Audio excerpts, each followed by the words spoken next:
Hello and welcome to Paydirt TV on site. Today we're in Botswana visiting ASX listed copper explorer Mod Resources. Botswana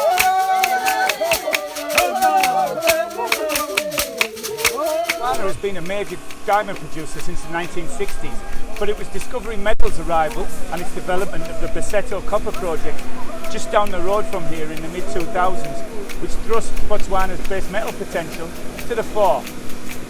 Discovery has since fallen over, but in recent years Mod has taken up the running with its own Kalahari copper project. Mod has been exploring for copper in Botswana since 2012, but it was following the identification of the T3 prospect in early 2016 that momentum truly began to build. As Technical Director Steve McGee explained. So Mod's been here in Botswana since about 2012, and the primary focus then was a small project called the Corner K project. The reason that Mod was here was on the back of the successes that Discovery Metals had and also Hannah Mining, opening up what appeared to be the start of a potential copper belt in the Kalahari region. Mod carried out some exploration activities there and proved up a deposit that was fairly typical of what's up in the eastern end of the belt, which is a sort of narrow vein, steep dipping, usually along about a 2.5 kilometre strike length type of ore body. Mod were very fortunate to, on the back of the demise of Discovery Metals and Discovery Mines, which was their exploration company, to pick up the assets, the exploration assets of Discovery Mines there. We had about a 9-month period in which we had to try and demonstrate that we were aggressively exploring all of the land that was available there, which was some 8,000 square kilometres in addition to the 4,000 square kilometres that Mod already had. We first had put a drill hole into T4 simply because of its proximity to Hansi. It was a starting point. We had 2 metres at 6% copper, which was a good start. But we also had a lot of ground and a lot of other targets to look at in that 9-month period. T3 happened to be the next cab off the rank, and it was something a bit different. We were looking for something different, and it looked different. It wasn't on a tight fold nose. It appeared to be on a bit of a shallow dome, and it lay under a geochem anomaly of 28 parts per million copper, 27 parts per million zinc, which was an order of magnitude less than the discoveries that were made up in the eastern end of the belt by Hannah Mining and Discovery. 2 years on, Mod's development plans are in full swing.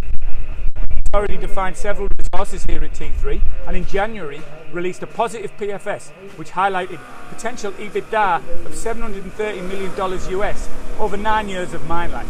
Yeah, well, Mod's just released its PFS results and demonstrating that Mod and its joint venture partner Metal Tiger are sitting on a very robust project. Once again, it lends itself to, you look back at the geology and the mining engineering, the metallurgy, there's a lot of good reasons for potential success there. The PFS was really a starting point, a base case on what can be a much larger project. So already just at T3 alone, we're looking at how we might be able to expand that pit.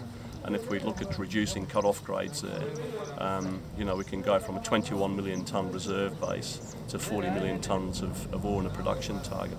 It only took 6 months to drill out a 28 million tonne resource there, so quite a predictable ore body, and the geometry lends itself to excellent exploitation, seeing very little oxidation. In the eastern end of the belt, we don't see that calcrete cover, and there's much greater depths of oxidation.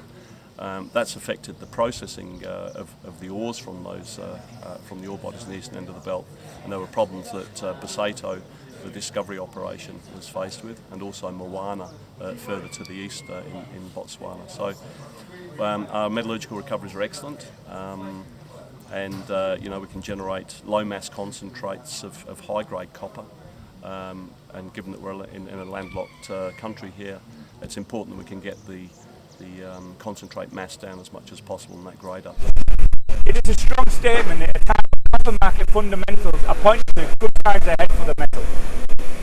But Mod believes there's much more still to be found here around T3. We have underground potential both at T3 and at our what was the Corner K project and now T1 project 20 kilometres away.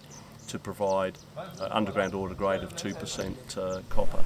Open pit is the start of things. We're very keen to demonstrate that the belt has the potential for us to become a mid-tier producer. The year ahead, MOD's time and money will be split between DFS work and the regional exploration programme. In 2018 we've got a program that involves resource drilling and exploration. The resource drilling is focused on infilling the resource at the T3 pit. It's also focusing on the T3 underground play that we've recently uncovered. What impacts on our T3 PFS is what we hope to is the T1 underground resource, which is the Mahumo deposit. And such a busy schedule will mean that there'll need to be more cash brought into the company. Yeah, as at December we had $10 million in the bank. We've announced late last year that we've got an aggressive exploration campaign. We understand that there's the prospectivity of the licences beyond T3 and surrounding T3, and we want to ensure that we meet our exploration commitments on those licences. It may be that through our discussions through our DFS stage, which we're now moving to, that we need to consider further capital raisings, either in markets in Australia or elsewhere, and keep our options open as we progress through 2018. So, will MOD become Africa's next junior copper miner, or will corporate activity see it taken out before it reaches that stage? It's one of MOD's objectives to demonstrate that there is a feasible mine that can be operated in Hunzi. I think it'll benefit the Hunzi district in terms of employment and in other ways. Obviously we just released the PFS, so it'll be our goal over the next few months to firm those discussions with potential financiers. We're generating a lot of interest as we gain momentum, and we've gone from scoping study, which was demonstrating a pretty robust project, firming that up through the PFS. It's fair to say that the potential institutional support for both equity and debt funding is showing lots of interest. Botswana has been very welcoming to MOD throughout our time here since 2012. The government has been very supportive in the way that we've gone about our licensing. They've welcomed our mandate to seek to transfer knowledge to locals, to employ locals where we can, and we wish to continue that into the future.